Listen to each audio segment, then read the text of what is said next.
मेरा बेटा 7 साल का था जब गुरुजी के चरनी लगने का सौभाग्य प्राप्त हुआ।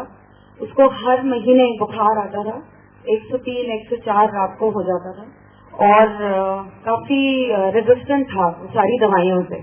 एक दवाई चल रही थी जो कि डॉक्टर ने बोल दिया ज्यादा लेंगे तो वो असर नहीं करेगी। हमें ऐसे पता चला गुरुजी आए हैं, ही हैज क्यूरेटिव कॉज, वो मर्ज ठीक कर सकते हैं।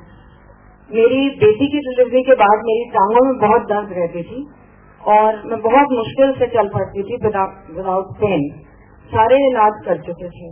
दिली दिल ये भी था कि मैं भी अपना कल्याण कराना चाहूंगी। जब गुरुजी का सामना हुआ हमारे साथ तो उन्होंने बोला दर्द।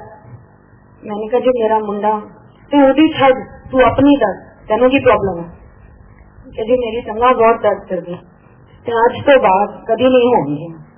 वो दिन और आज का दिन इतने साल बीत गए, 13 साल, आई थिंक 13 साल से भी ज्यादा हो गए, कभी वो दर्द दोबारा वापस नहीं आई। बेटा 21 साल का है, कभी उसको गले की कोई प्रॉब्लम तक नहीं आई। और उसके बाद गुरुजी जालंधर वापस चले गए। हम उनको थैंक यू बोलने वहां गए तो गुरुजी ने हमें बोला कि रात को लुधियाना अपने सिस्टर के यहाँ रुको और कल दोबारा आना, दिल्ली वापस मत जाना। हमने ऐसे ही करा। बाहर निकलते समय मैंने एक भक्त को पूछा गुरुजी अपनी सीट पे कितने बजे आते हैं? तो कहते हैं जी द्वार हम 10 बजे सुबह खोल देते हैं, गुरुजी 11 बजे तक पाठ से उठ के आते हैं। जब हम पहुंचे मंदिर में कोई नहीं था, कोई प्रवचन नहीं चल रहे थे। गुरुजी अपने रोब्स पहन के अपने सिंहासन पे बैठे थे and he spoke to me in faultless English. हर औरत को आंटी और हर आदमी को अंकल गुरुजी बोला करते थे। मुझे कहते हैं aunty you are late, what are you doing all this while? इतनी देर से क्या कर रही थी? ठहरो मैं बताता हूँ। 2 आलू के पराठे खाए, 1 कटोरी दही, आधा गिलास पानी का पिया, फिर टॉयलेट गई। उसके बाद बहन के पीछे वाले कमरे में जो काला सूटकेस रखा था उसमें से अपनी बेटी की तूने ऑरेंज ड्रेस निकाली, फिरोजी वाली तुझे पसंद नहीं आई थी। सारे कमरों में जाके सबको कलेक्ट करा, वापस आई, टेबल के ऊपर जो आधा गिलास पानी पड़ा था उसको पिया और फिर टॉयलेट गई और फिर सारों को लेकर आ रही है पूरा 1 घंटा लेट। आई वॉज अमेज्ड कि ये कौन है, क्या है, इनको सीक्वेंस वाइज भी करेक्ट था। उन्होंने मुझे ब्लेस करा। मेरा हीमोग्लोबिन उस टाइम 8 था। उन्होंने जोर से मेरी पीठ ठोकी और मुझे बोला 6 है, कोई नहीं फिक्र ना कर, 12 हो जाएगा, स्टॉप ऑल मेडिसिन। मैं दिल्ली आके जो मैं सप्लीमेंट्स लेती थी ब्लड के लिए मैंने बंद कर दिए और करीबन 1 महीने बाद मैंने दोबारा टेस्ट कराया, 11.6 आया मेरा हीमोग्लोबिन, जो कभी जिंदगी में नहीं आया था। मेरे फादर को lymphoma, cancer of the lymph gland declare किया गया और हॉस्पिटल जो दिल्ली में था, बहुत नामी हॉस्पिटल, उन्होंने 3 महीने का टाइम दिया कि उसके बाद वो बचेंगे नहीं। मैं आपको ये 95, 96 की बात बता रही हूँ, 96 की। और कहीं और हमने रिपोर्टें भेजी, 6 महीने से ज्यादा हमको नहीं मिले। गुरुजी को हमने बताना था, वो कहीं हाइडिंग में था। ऐसे संगत नहीं आया करती थी उस टाइम, जिसको गुरुजी बुलाना चाहते थे सिर्फ वो लोग आया करते थे। तो हमें पता चला गुरुजी कहाँ हैं। हम गए, हमने देखा वो अपने सिटी पे बहुत अनकंफर्टेबल थे। पुराने भक्तों से पता चला कि जब गुरुजी दूसरे का मर्ज अपने ऊपर लेते हैं तो वो पहले कष्ट खुद भोगते हैं और इतनी शक्ति है उन्होंने में कि वो कितनों का कल्याण कर सकते हैं। तो ये देख के मेरे और मेरे हस्बैंड ने ये सोचा कि हम इनको कुछ नहीं बोलेंगे, ये तो अंतर्यामी है, ऑलरेडी इनको हमारे बिना बताए जब इतनी चीजें पता है तो ये कैसे नहीं पता होगा।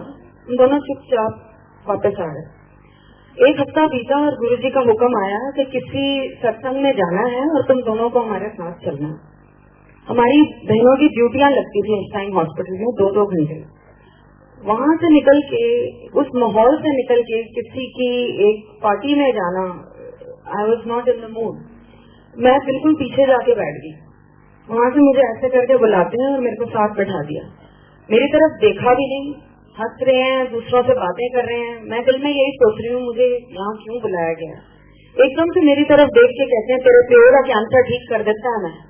मैंने तो कैंसर शब्द मुंह से निकाला भी नहीं था। और हॉस्पिटल में हमारे फ्रेंड हैं जो कि वहाँ उनकी ड्यूटी थी, उन्होंने बताया, 3 रिपोर्टें दिखाई। कहते हैं ये पहले की है, इसमें कैंसर पूरी तरह फैला हुआ है, ये बीच वाली है जिसमें छट रहा है, ये तीसरी में तो आ ही नहीं रहा है, तू अपने पापा को लेके यहाँ से चली जा, क्योंकि डॉक्टरों ने अब छोड़ना नहीं है। उन्होंने बार बार टेस्ट कराने हैं, क्योंकि वो कैसे मान लें कि कैंसर था और अब कैंसर नहीं है। तो ये गुरुजी की ही मेहर थी जिसकी वजह से ये चीज हटी। मेरी माँ एक बहुत स्टोन शिरडी साईं भक्त, पूरी फैमिली हम भी हैं। गुरुजी और उनमें हमें कोई अंतर नहीं नजर आता, भगवान एक ही है। मेरी मदर थोड़ी स्केप्टिकल थी उस टाइम, और वो ये मानती थी कि शायद डॉक्टरों से कोई गलती हो गई हो। एक दिन ऐसे ही बैठे थे तो गुरुजी ने मुझे बोला, जब कम हो जाता है तो लोग ही सोचते हैं ना कोइंसिडेंस, कोई कोइंसिडेंस नहीं होता, मेरी शक्ति लगती है।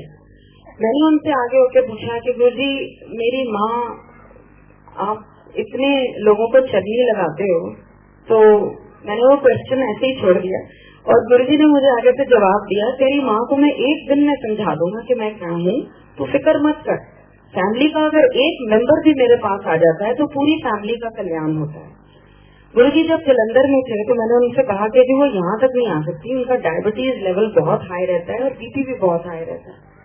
तो गुरुजी ने बस यही तसल्ली दी कि शी इज ऑल राइट, फिक्र मत कर तू उसकी। काफी साल बीते और एम्पायर स्टेट में संगत चालू हो गई। वहाँ पे गुरुजी ने मेरे को बोला कि तेरी माँ को मैंने बचा दिया है। अब हुक्म ये था कि आप मुंह से कोई बात नहीं बोल सकते थे गुरुजी को। इतने साल पहले हुक्म था कि वो जब पूछे तो आप कुछ बोल सकते थे। अब ये था कि जो भी बात करनी है टेलीपैथी से माइंड में करो मेरे साथ या मेरी फोटो से करो, मुझसे डायरेक्ट कुछ नहीं बोलोगे तुम, काम पुट्ठा हो जाता है। तो मेरी मदर को मैंने बोला, कहती है मैं तो बिल्कुल ठीक ठाक हूँ, मैंने क्यों हो रहा है?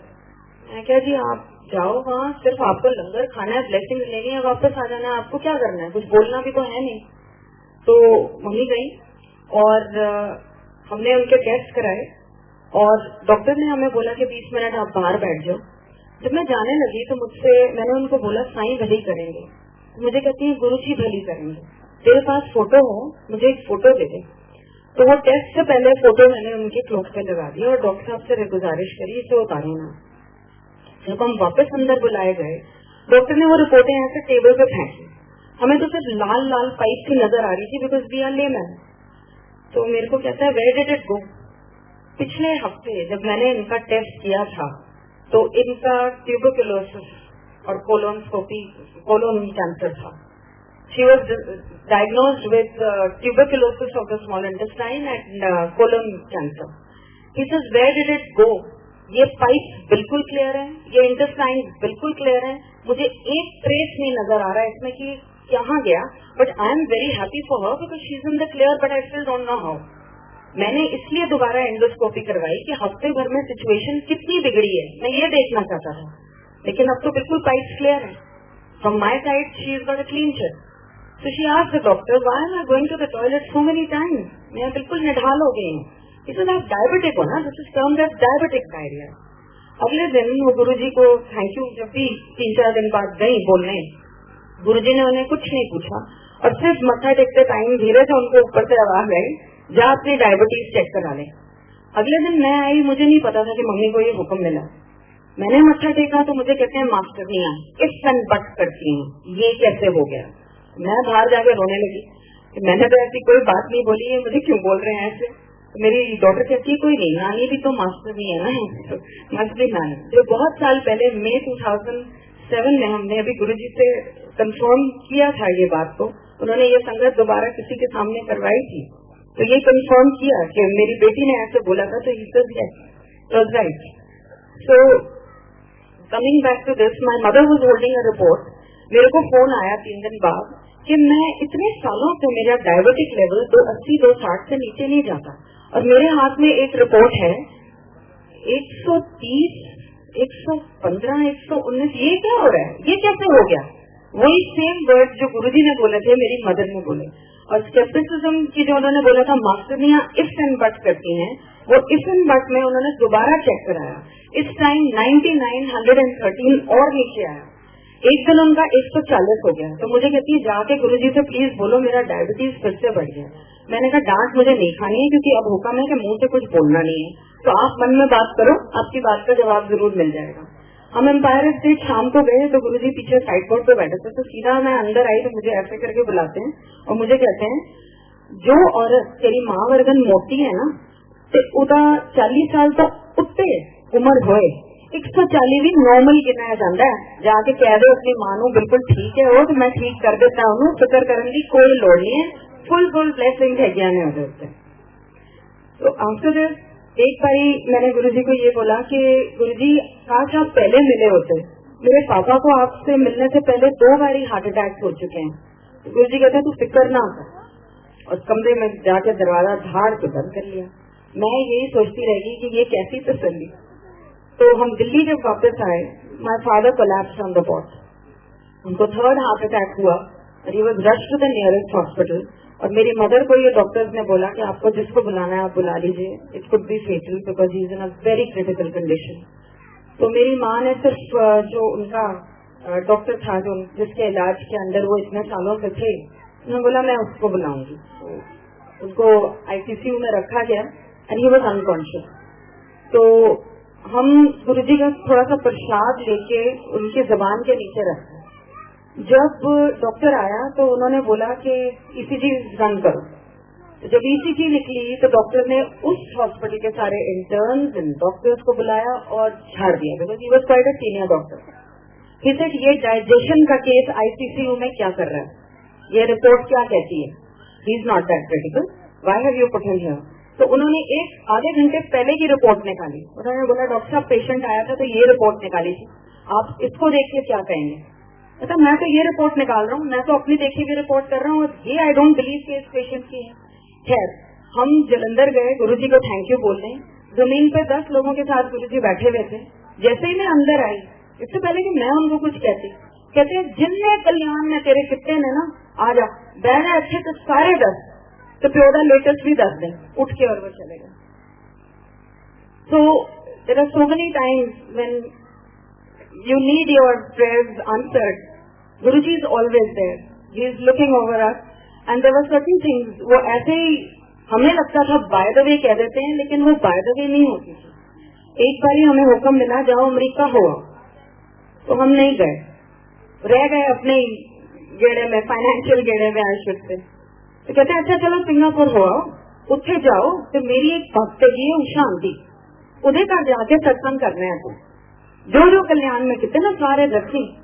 And this he repeated 2-3 times. After that he every day used to ask me flight का की टाइम है, मैं कहती थी जी 12:05। फ्लाइट का की टाइम है कि 12:05। मेरे जॉइंट में काफी दर्द होना शुरू हो गया था बिकॉज कैल्शियम लेवल बहुत लो था। इसका कोई जिक्र या कोई अरदास गुरुजी से नहीं करी थी। उसके बाद जब सिंगापुर पहुंचे और सिंगापुर पहुंच के आंटी के साथ सत्संग करना शुरू करा, तो उन्होंने बोला जी लंगर खाओ। लंगर खा के जैसे ही हम उठे मेरी वो दर्द गायब हो गई। दिल्ली आके गुरुजी के सामने बैठे तो गुरुजी ने बोला कि हम तेरा कैल्शियम लेवल बिल्कुल ठीक है। और किसी लेडी को उन्होंने बोला कि अनुदास मैदे वास्ते की क्या थी, तो वो लेडी ने मुझे बताया कि गुरुजी ने बोला कि आपका और आपकी फैमिली का टाइम इतना बुरा था कि गुरुजी ने बोला कि ना मैं इनू धरती पे रख सकता सी, ना मैं इनू पानी में भेज सकता सी, मैं ताई हवा विच इनू टंग के कल्याण किया। इसीलिए वो हर बार